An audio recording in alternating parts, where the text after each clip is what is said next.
பிறந்தாச்சு, தை மாசம் பிறந்தாச்சு, தை மாசம் பிறந்தாச்சு, தை மாசம் பிறந்தாச்சு, தை மாசம் பிறந்தாச்சு, தை மாசம் பிறந்தாச்சு, தை மாசம் பிறந்தாச்சு, தை மாசம் பிறந்தாச்சு.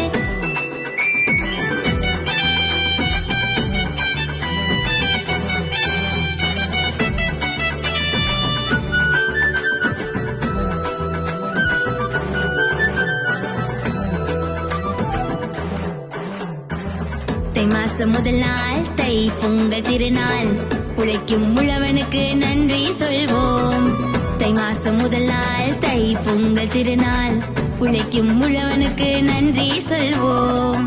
புதுப்பான புத்தரிசி வெள்ளமிட்டு பொங்கல் செய்வோம், இயற்கை தெய்வம் சூரியனை வணங்குவோம். புதுப்பான புத்தரிசி வெள்ளமிட்டு பொங்கல் செய்வோம், இயற்கை